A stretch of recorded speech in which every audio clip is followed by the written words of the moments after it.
remarried, he took his stepfather's name, Clinton. Clinton attended Georgetown University, the University of Oxford in London as a Rhodes Scholar, and Yale Law School. In 1975, he married his fellow law school student Hillary Rodham.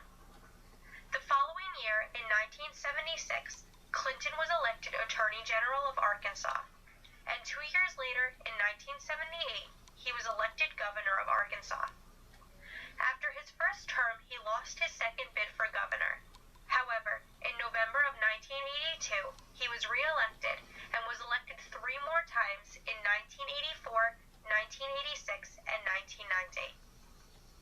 During his time as governor, Clinton decided to run for president of the United States. In 1992, he won the Democratic nomination. In a 3-way race, Clinton faced Republican President George H.W. Bush and Ross Perot. Perot was a former businessman turned politician. In the November election, Clinton and his running mate, Senator Al Gore, Jr. of Tennessee, defeated Bush and his running mate, Dan Quayle. Political troubles arose for Clinton right out of the starting gate in 1993. His trouble started when Robert B. Fisk and an independent counsel were assigned to investigate the Clintons' involvement with the Whitewater Land Corporation. The supposed events regarding Whitewater occurred while Clinton was governor. In August of 1994, Kenneth W. Starr picked up the investigation. Also, in 1994, Paula Jones, a former Arkansas state employee, filed a lawsuit against the president, claiming that 3 years earlier while governor, Clinton had made unwanted sexual advances towards her. Jones claimed that Clinton had summoned her to a hotel room and made a crude sexual proposition to her, constituting sexual harassment. On January 17, 1998, Clinton was questioned under oath for 6 hours in a deposition by attorney representing Paula Jones. Clinton denied that there was any truth to Jones's accusations, and he testified that he had done nothing wrong. During the same questioning, Clinton was also asked about the nature of his relationship with Monica Lewinsky, a 21-year-old unpaid intern who had begun work at the White House in June of 1995. Clinton denied that he had had sexual relations with Miss Lewinsky. I want you to listen to me. I'm going to say this again. I did not have sexual relations with that woman, Miss Lewinsky. I never told anybody to lie, not a single time, never. These allegations are false, and I need to go back to work for the American. Just prior to Clinton's deposition, Kenneth Starr's office was told that there was verbal taped evidence in the possession of a confidant of Lewinsky that Lewinsky had had a sexual relationship with Clinton.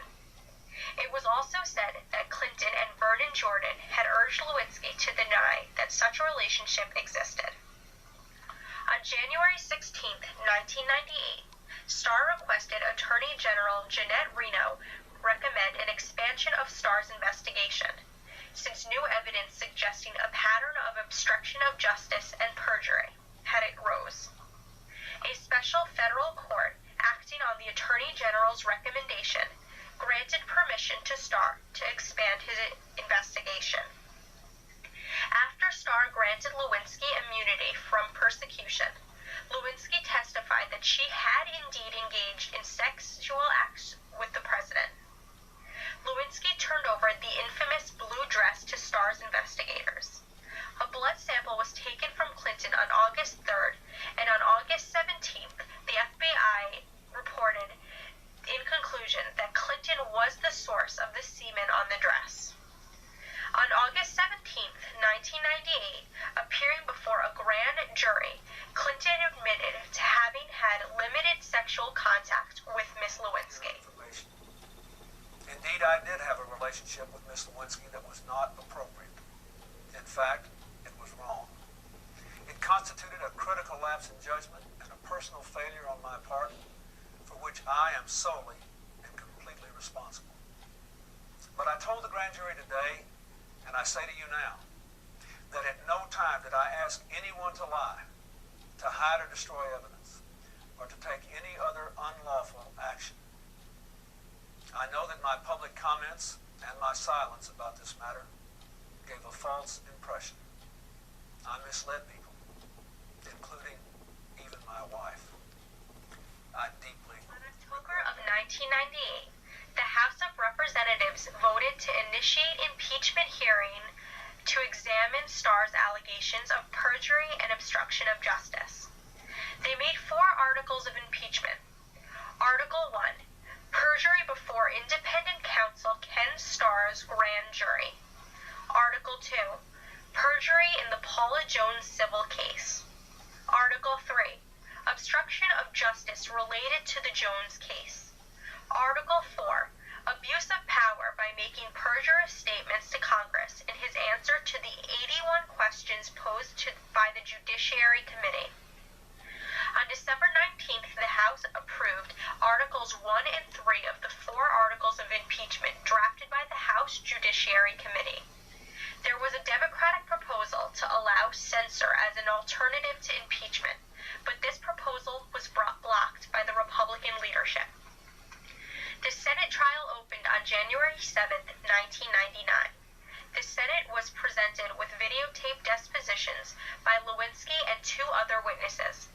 The final vote, which was 46-54 on perjury and 50-50 on obstruction of justice, which were taken on February 6, 1999, failed to produce even a simple majority in favor of convicting and removing the president.